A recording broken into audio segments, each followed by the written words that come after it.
Mesdames et messieurs, bonjour, bienvenue sur votre émission des livres et des lettres. Votre émission dans son numéro d'aujourd'hui qui va aborder un sujet assez technique et aussi intéressant et d'actualité, la question de la Constitution. Alors, comment est-ce que le juge interprète-t-il le nouveau texte que nous avons désormais comme Constitution au Bénin?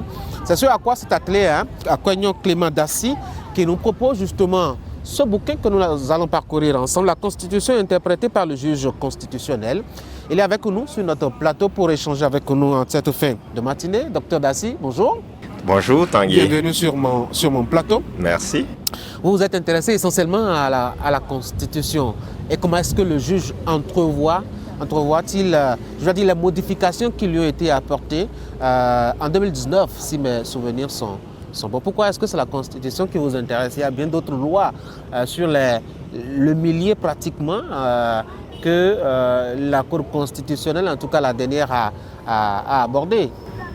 Oui, la Constitution, il faut dire que au départ, je n'étais pas allé pour publier un tel ouvrage. C'est par expérience dans mes fonctions passées que j'en suis arrivé, ou plutôt que l'idée de rédiger un tel ouvrage a émergé, puisque j'étais confronté à une situation où il fallait comprendre une disposition de la Constitution. Et j'ai parcouru des écrits de doctrinaires et autres, mais l'idée m'est venue que pour comprendre la Constitution, il faut lire ce que son interprète authentique en dit. Alors, je suis tombé sur cette décision fortuitement qui m'a permis de mieux comprendre la disposition constitutionnelle. Mais je me suis dit qu'il ne fallait pas attendre qu'une nouvelle situation se présente avant d'aller chercher. C'est ainsi que je me suis mis à lire les décisions du juge constitutionnel. Mais au fur et à mesure que je lisais, cette décision me permettait de comprendre davantage presque toutes les dispositions de la Constitution. Je prenais des notes et les notes devenant abondantes, je me suis dit, tiens, je peux en faire un ouvrage qui pourra être utile à plus d'un. Un ouvrage que je ne garderai pas pour moi seul, mais qui pourra être utile à plus d'un. Voilà comment est-ce que l'ouvrage est né. Vous avez choisi justement de nous proposer que la position du juge. Est-ce que quelque part, dans le fond, et quand on voit comment est-ce que le système républicain fonctionne, ce n'est pas un trop grand pouvoir qu'on a confié au juge d'interpréter et de nous faire accepter son interprétation de la Constitution? C'est parce qu'on lui fait confiance. Il a été établi là comme une personne de confiance pour nous éclairer sur le sens de la Constitution. C'est d'ailleurs pourquoi on ne prend pas n'importe qui.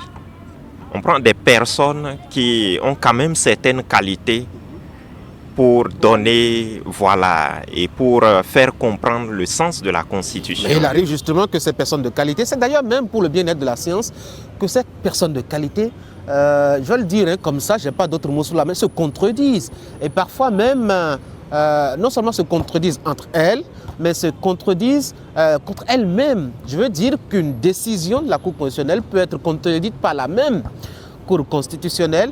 On parle de revirement jurisprudentiel, que ce soit la même Cour, du point de vue composition de ses membres, que ce soit deux cours différentes, toujours du point de vue composition de ses membres. Est-ce que cet état de choses n'expose pas justement à un danger? Je ne pense pas. Je ne pense pas que cela puisse exposer à un danger. Disons que, premièrement, ce sont des hommes qui interprètent, et toute œuvre humaine est perfectible. Et la deuxième chose, c'est que le propre de la jurisprudence, c'est de parvenir un jour à un revirement. Si c'est une jurisprudence, un jour ou l'autre, on peut s'attendre à un revirement. Voyez, vous prenez le cas, par exemple, des décisions de justice, où dans un premier temps, le juge constitutionnel estime que ces décisions ne peuvent pas faire l'objet de contrôle de constitutionnalité. Mais par la suite, il se dit non. Parmi les actes qui peuvent faire l'objet de contrôle de constitutionnalité, on peut prendre en compte les décisions de justice, mais à condition que cette décision touche aux droits humains. Voilà. Alors, si le juge constitutionnel se limitait au fait que les décisions de justice sont carrément exclues du champ du contrôle de constitutionnalité du juge, vous voyez que quelque part, les droits humains peuvent être affectés sans pour autant avoir quelqu'un qui puisse réparer ce tort. Mais le problème, c'est dans l'interprétation justement des décisions. Et je le dis, et je reviens, désolé d'y revenir, je reviens là-dessus. Est-ce que le fait qu'on lui accorde toute cette grande confiance n'est pas un boulevard aussi pour l'abus? Je ne pense pas. Je ne pense pas que ce soit un boulevard pour l'abus, dans la mesure où le juge constitutionnel est établi pour véritablement sauvegarder l'intérêt général. Le juge constitutionnel n'agit pas pour son propre intérêt ou pour des intérêts particuliers. Il agit pour l'intérêt général. Je ne pense pas qu'on puisse arriver à un abus. Il peut arriver qu'il se trompe. Je dis bien qu'il peut arriver. Puisque c'est un être humain. Même quand il a été, et le fonctionnement républicain obligeant, même s'il a été mis ou nommé par un acteur politique, vous voyez un peu la composition de la Cour constitutionnelle au Bénin, c'est l'Assemblée nationale, c'est le président de la République, etc. C'est les juristes de haut niveau, même si, je dois dire, c'est des cadres techniques, c'est d'abord des gens nommés par des politiques. Même s'ils sont nommés par des cadres politiques ou par l'autorité politique ou tous les noms qu'on peut lui donner, je pense que dès lors qu'il a été nommé, il a le devoir d'ingratitude envers celui qui l'a nommé. Ça c'est sûr, ça c'est dans les papiers. Mais c'est bien évidemment ce qu'il est censé faire. Et moi, je lui accorde le crédit de bonne foi. Ça, c'est le technicien qui parle. Alors, venons-en justement à cette loi fondamentale qu'on a modifiée en 2019. C'est vrai qu'il y a beaucoup d'essais qui ont échoué. Je ne vais pas réveiller la polémique de faut-il se soulager ou pas, fallait-il ou pas. Mais je voudrais bien en avoir votre avis sur le sujet. Certains ont été tout le temps braqués contre cette révision, d'autres ont été tout le temps ouverts. On a eu des péripéties. Quelle est votre lecture de ce parcours, peut-être même difficile, vers la révision de la Constitution? Ma lecture, je n'ai pas une lecture particulière. Je constate, comme tout citoyen, que la révision n'a pas été facile, mais il fallait quand même le faire. Tous s'accordent à dire qu'il fallait réviser la Constitution, mais ils ne s'accordaient pas sur la manière de le faire. Or, il n'y a pas une manière ou un mécanisme modèle pour le faire. Il fallait le faire. Il fallait le faire. D'une manière ou d'une autre, il y aurait des grincements de dents. C'est fait, et nous devons évoluer avec. Et je ne pense pas que cela nous ait fait du tort. Je ne pense pas que cette révision nous ait fait du tort. Bon, on est encore à 3 années d'expérience à peu près. Voilà. On verra bien quel est le chemin que cette constitution va faire. Mais pour l'instant, attendons-nous un peu sur l'avis du juge constitutionnel. Les députés ont fait leur travail. Le juge a validé. Vous êtes un technicien du droit. Vous allez me dire certainement que le juge il est plus objectif que vous. Mais quels sont les domaines dans lesquels vous avez senti le juge un peu plus libre d'apprécier, je dois dire, tout ce qui a été fait comme modification apportée à ce test-là? Puisque vous l'avez parcouru de long en large.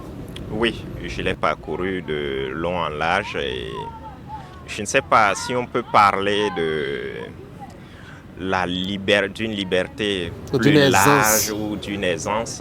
Le juge, il est resté strictement dans son rôle. Il est resté strictement dans son rôle de gardien de la Constitution. Voilà, et il a fait son travail convenablement. On ne l'a pas vu, je ne sais pas, retoucher un peu, revoir un peu ce que les députés lui ont proposé, comme si les députés ont été bien inspirés. Hein. Non, en fait, il faut se dire... le juge constitutionnel, il n'a pas véritablement compétence à apprécier la décision de l'autorité constituante. Je ne sais pas si vous comprenez. Tout à fait, oui. Il est là pour vérifier si les Ce lois, qu'on lui propose les sont lois conformes justement voilà, à la Constitution. Et je pense qu'il a fait ce travail-là. Est-ce que le mécanisme qui devait aboutir à la révision a été respecté? Je pense que ce travail est fait. Mais au-delà, est-ce que c'était opportun de faire cette révision ou pas? Cela ne relevait pas. Mais il a compétence à voir si ce que l'on propose, en tout cas en matière de droits humains, est conforme un peu à je dois dire, ce qui existe. Et là-dessus, la nouvelle constitution a fait quelques réformes quand même. Quelle est votre appréciation justement des nouveaux tests sur ce plan-là? Je pense que la révision dans ce sens n'est pas mauvaise. Elle n'est pas mauvaise dans la mesure où déjà elle institue la suppression de la peine de mort. Et cette peine de mort, ou la suppression de cette peine de mort qui était déjà consacrée avant la lettre par le juge constitutionnel lui-même. Aujourd'hui, nous avons assisté à la création d'une nouvelle juridiction, la Cour des comptes, ce qui n'est pas mal. Dans la sous-région, le Bénin était pratiquement le dernier État à respecter cette exigence. Le Bénin a pu se mettre au pas. Actuellement, au Mali, il y a la situation que nous connaissons qui ne leur permet pas de réfléchir à cela. Et je peux dire que le Bénin fait partie des derniers États à avoir créé une Cour des comptes. Je pense que c'est déjà voilà une avancée. C'est une avancée. Alors, quelque part, on en dit l'homme et la femme sont égaux devant la loi, mais en même temps, le nouveau test propose qu'il y ait une discrimination positive en faveur des femmes. Est-ce qu'il n'y a pas une contradiction que le juge a laissé passer là? Pas du tout. Il n'y a pas une contradiction que le juge a laissé passer dans la mesure où, dans les faits, nous savons que les femmes sont beaucoup plus défavorisées. Donc, c'est une manière pour le constituant et non pour le juge constitutionnel de permettre à la femme de parvenir à un niveau d'égalité que l'homme. C'est une question d'équité. En ce sens, c'est une question d'équité. Oui, mais ici, on fait appel à l'équité. Je me rappelle, tout récemment, d'ailleurs, il y a eu un débat relancé par Maître Marie-Lise Bédot pour rappeler un peu le contexte dans lequel on a adopté le régime monogamique pour ce qui concerne, donc, je dois dire, le choix quand il s'agit donc des mariages. Parce que justement la Constitution consacrait que l'homme et la femme sont égaux, il fallait voir si dans la loi sur les personnes et la famille, on permettait à l'homme de faire l'option de la polygamie, s'il fallait aussi permettre à la femme de pouvoir avoir cette liberté-là. Et c'est parce que justement, au nom de ce droit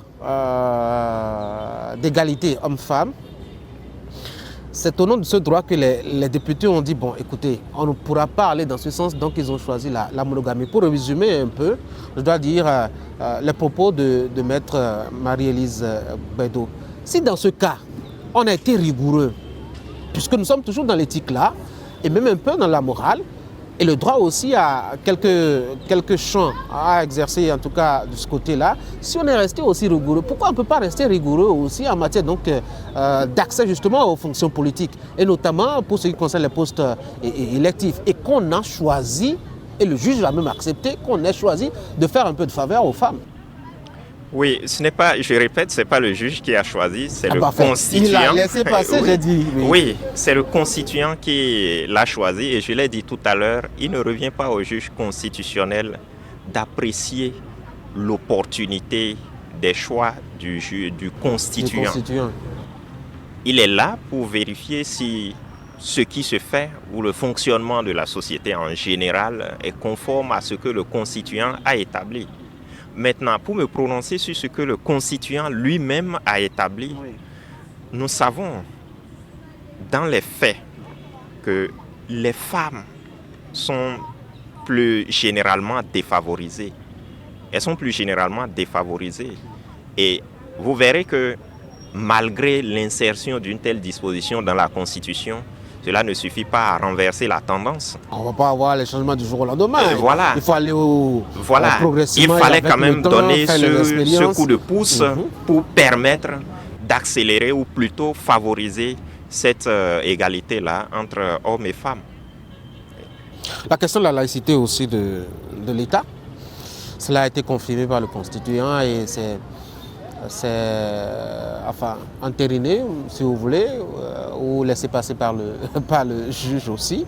Je me dis que quelque part, est-ce qu'il fallait réaffirmer cette autorité-là? Est-ce que le constituant en avait besoin? D'autant plus que l'ancien texte avait déjà établi le fait. Oui, cela n'a pas été touché. Oui. Cela n'a pas été touché par le constituant, ni le constituant originel, ni celui dérivé, c'est-à-dire celui qui a procédé à la modification.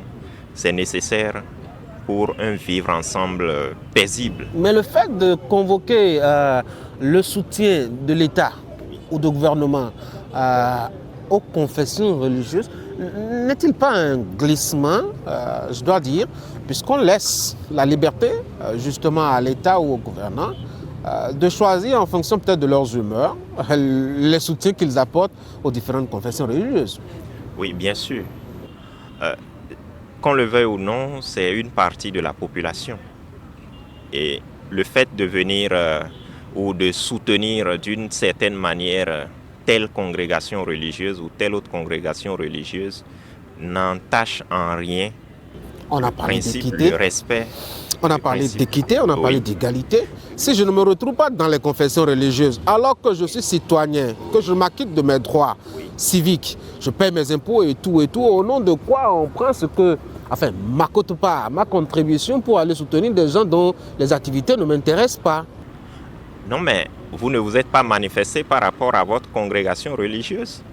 Si X, dans sa congrégation religieuse, s'est manifesté et que le politique a estimé qu'il est nécessaire de le soutenir, il le fait. Mais si les autres n'ont pas manifesté le besoin, est-ce qu'ils peuvent dire qu'il y a véritablement un penchant vers telle ou telle congrégation? Je ne pense pas. Les autres ne se sont pas manifestés. Il fallait attendre qu'ils se manifestent et qu'ils soient confrontés à un refus avant de pouvoir dire, voilà, le pouvoir étatique est favorable à telle ou telle congrégation religieuse. Tel n'a pas été le cas. On a vu à un moment donné de notre vie politique une forte présence d'une congrégation religieuse donnée dans les arcanes du pouvoir, pratiquement même au sommet de l'État. On a vu même un chef d'État prononcer plusieurs fois, je dois dire, ou mettre en avant son appartenance religieuse. Et bien avant même, on a vu quelqu'un même faire la campagne électorale dans ce pays avec la Bible. Est-ce que cela n'expose pas, même si ce n'est pas écrit ou prononcé expressément par l'acteur politique, est-ce que quelque part on n'est pas en train d'aller progressivement vers peut-être une dérive sur laquelle le juge devrait attirer notre attention? Ou peut-être s'il est saisi par un citoyen. Oui. Je pense que sur le terrain politique, les acteurs politiques usent des moyens qui sont à leur disposition pour véritablement réussir leur projet. Mais cela ne veut pas dire que le juge constitutionnel n'est pas vigilant par rapport à la situation. Je pense qu'en son temps, si une situation déplorable naissait et que le juge constitutionnel était saisi de la question, il se serait prononcé. Mais je pense que la situation ne s'était pas présentée. Et je ne pense pas qu'aujourd'hui, ce soit les mêmes moyens de faire la politique qui se présentent dans notre contexte actuel. Donc bon, à chaque époque, voilà. Alors, votre ouvrage est dans l'esprit d'aider les analphabètes du droit comme nous, d'accéder un peu à l'esprit du juge, à comprendre un peu sa perception de la Constitution. Mais j'ai remarqué que vos techniques, votre langage n'est pas aussi très ouvert à nous profanes. Est-ce que vous êtes sûr qu'on peut vous suivre? Oui, il faut dire que c'est la première édition.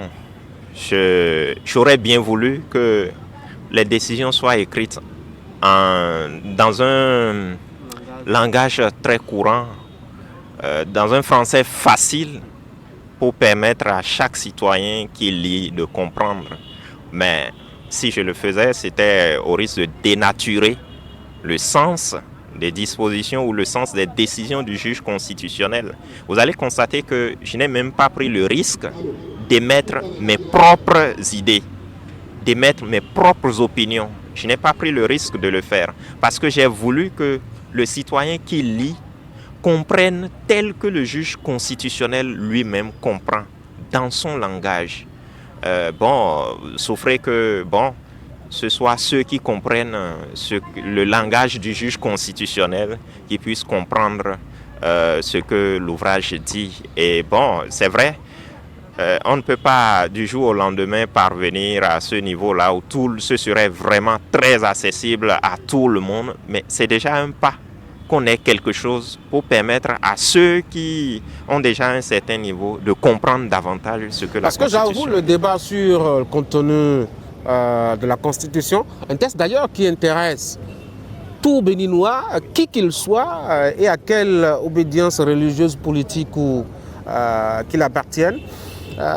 Ce texte, quand il arrive d'en faire débat, on a bien l'impression que le débat ne se fait qu'entre ceux qui s'y connaissent, c'est-à-dire un cercle fermé, où parfois la majorité même de la population est complètement et totalement exclue.